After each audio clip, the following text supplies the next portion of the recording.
Pongalo Pongal. This is Xiaomi Pongal. Assured extended warranty and other exciting offers along with gold on all Xiaomi smartphones. மேற்கு வங்கத்தில் தொகுதி பங்கீட்டில் காங்கிரசிற்கும் திரிணாமுல் காங்கிரசிற்கும் இடையே மோதல் வலுத்துள்ளது. இது India கூட்டணியில் ஏற்படுத்த போகும் தாக்கம் குறித்து பல்வேறு தகவல்களை விளக்க இணைந்திருக்கிறார் மூத்த செய்தியாளர் விஜயன். விஜயன், இனி உங்களிடம். நன்றி பூங்குழலி. மேற்கு வங்கத்தில் திரிணாமுல் காங்கிரஸ் தனித்து போட்டியிட போவதாக முடிவு செய்திருக்கிறது. மம்தா பானர்ஜி இந்த முடிவை எடுத்திருக்கிறார். இது இந்தியா கூட்டணியில் என்ன தாக்கத்தை ஏற்படுத்தும் அப்படின்னு நம்ம பார்க்க வேண்டியிருக்கிறது. மேற்கு வங்கத்தை பொறுத்த வரைக்கும் தொகுதி பங்கீட்டில் எப்படிப்பட்ட உடன்பாட்டை காங்கிரசும் திரிணாமுல் காங்கிரசும் எட்டப்போகிறது அப்படின்னு ஒரு எதிர்பார்ப்பு கடந்த சில வாரங்களாகவே இருந்து கொண்டிருந்தது. ஆனால் மம்தா பானர்ஜி சொல்லியிருக்கிற முக்கியமான அம்சம் என்ன அப்படின்னா, காங்கிரஸோடு நாங்கள் எந்த ஆலோசனையிலும் ஈடுபடவில்லை அப்படின்னு சொல்லியிருக்கிறார். மம்தாவினுடைய அந்த அறிவிப்பில் 2 முக்கியமான அம்சம் இருக்கிறது. மேற்கு வங்கத்தில் நாங்கள் தனித்து தான் போட்டியிட போகிறோம், நாங்கள் தனித்து போட்டியிட்டே பாஜகவை வீழ்த்த முடியும் அப்படின்றது அவங்க சொல்லியிருக்கிற முக்கியமான அம்சம். இரண்டாவது, இந்தியா கூட்டணியில் தான் நாங்கள் இருக்கிறோம் அப்படின்னு சொல்லியிருக்கிறார். இதையெல்லாம் தாண்டி மம்தா பானர்ஜி சொல்லி இருக்கக்கூடிய ஒரு விஷயம் இந்த கூட்டணி சிக்கலுக்கான ஒரு சின்ன ஒரு சம்பவத்தை நமக்கு சொல்லுது, ஒரு செய்தியை சொல்லுகிறது அப்படின்னே சொல்லலாம். என்ன சொல்றாங்க அப்படின்னா, ராகுல் காந்தியின் யாத்திரைக்கு ஒரு மரியாதை நிமித்தமாக கூட எனக்கு ஒரு அழைப்பு இல்லை அப்படின்னு சொல்றாங்க. அப்ப இந்த கூட்டணி முறிவுக்கு ஒருவேளை காங்கிரசின் செயல்பாடு காரணமாக இருக்கிறதோ அப்படின்னு நம்ம யோசிக்க வேண்டி இருக்கிறது. இது பற்றி தான் நம்ம பேச இருக்கிறோம்.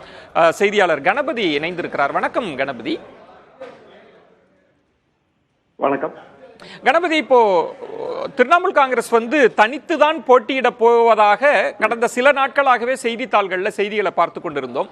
இந்த முடிவின் பின்னணியா நீங்க எதை புரிஞ்சுக்கிறீங்க? ஏன் இந்த மம்தாவின் முடிவு இந்த திசையை நோக்கி, தனித்து போட்டின்ற திசையை நோக்கி நகர்ந்திருக்கிறது?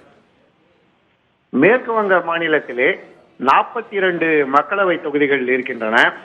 2019 மக்களவை தேர்தலில் திரிணாமுல் காங்கிரஸ் கட்சி அதிலே 22 தொகுதிகளில் வெற்றி பெற்றது. பாரதிய ஜனதா கட்சிக்கு 18 தொகுதிகள் கிடைத்தன. மீதமுள்ள 2 தொகுதிகளிலே காங்கிரஸ் கட்சி வெற்றி பெற்றது. இடதுசாரி கட்சிகளுக்கு ஒரு தொகுதி கூட கிடைக்கவில்லை.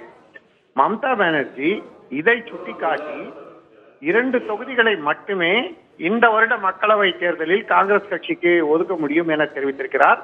மேலும் அவர் இடதுசாரி கட்சிகளுடன் எந்த கூட்டணியும் வைத்துக் கொள்ள விருப்பப்படவில்லை.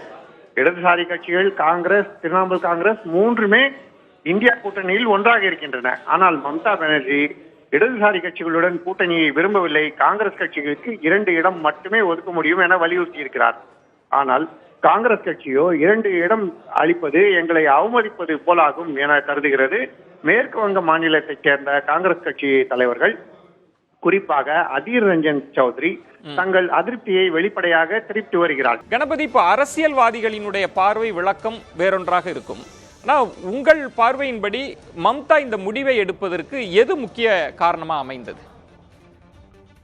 ஒன்று, மம்தா பானர்ஜிக்கு எதிராக அதீர் ரஞ்சன் சௌத்ரி போன்றவர்கள் அடிக்கடி வைத்து வரும் கடுமையான விமர்சனங்கள். 2, திரிணாமுல் காங்கிரஸ் கட்சிக்கு கூடுதல் இடங்களை விட்டுக் கொடுத்தால் திரிணாமுல் காங்கிரசின் வெற்றி வாய்ப்பு பாதிக்கப்படும் இல்லையோ, அப்படி அவர்கள் கருதுகிறார்கள். திரு ராம் சொன்னதை நாம் உன்னிப்பாக கவனிக்க வேண்டும். அனைத்து கட்சிகளும், அதாவது திரிணாமுல் காங்கிரஸ் இடதுசாரி ஒன்றாக கூட்டணியாக போட்டியிட்டு ஒருவேளை வரவுள்ள மக்களவை தேர்தலிலே 42 இடங்களில் 25 அல்லது 35 இடங்களை கைப்பற்றினார்கள் என்றால் அந்த கூட்டணிக்கு பலம் சேர்கிறது. அப்படி அல்லாமல் வாக்குகள் பிரிந்து பாஜக 18 இடங்களிலிருந்து 20 இடங்களாக 2 இடங்கள் மட்டும் அதிகமாக பெற்றால் கூட அது கூட்டணிக்கு பின்னடைவுதானே. அதை முக்கியமாக கருத்தில் கொள்ள வேண்டும். இரண்டாவதாக, திரிணாமுல் காங்கிரஸ் கட்சி மேற்கு வங்க மாநிலத்தை தாண்டி அஸ்ஸாம், மேகாலயா போன்ற வடகிழக்கு மாநிலங்களிலே தேர்தல்களிலே போட்டியிடுகிறது. தனது கட்சியை வலுப்படுத்தும் முயற்சியிலே ஈடுபட்டிருக்கிறது. அதே போல கோவா மாநிலத்தில் கூட களம் இறங்கியது உங்களுக்கு நன்றாகவே தெரியும். ஆகவே ஒருவேளை இந்த மாநிலத்திலே கூட்டணி இல்லை என்றால், மேற்கு வங்கத்திலே கூட்டணி உடைந்து விட்டது என்றால், அதன் தாக்கம் அஸ்ஸாம், மேகாலயா, வடகிழக்கு மாநிலங்கள் மற்றும் கோவாவிலும் எதிரொலிக்கும். ஆகவேதான் இது மிகவும் முக்கியத்துவம் வாய்ந்த ஒரு டெவலப்மெண்டாக கருதப்படுகிறது. இந்த கூட்டணி மேற்கு வங்கத்திலே அமையுமா இல்லையா என்பதை பொறுத்து பிற இடங்களிலும் இதன் தாக்கம் இருக்கும்.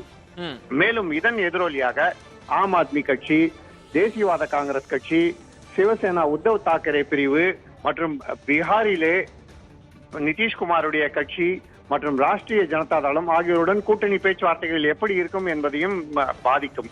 ஆகவேதான் மம்தா பானர்ஜியின் முடிவு ஒரு முக்கியத்துவம் வாய்ந்த முடிவாக கருதப்படுகிறது. இதனால் தான் காங்கிரஸ் அவருடன் சமரசம் செய்து கொள்ள விரும்புகிறது. விஜய், நன்றி கணபதி.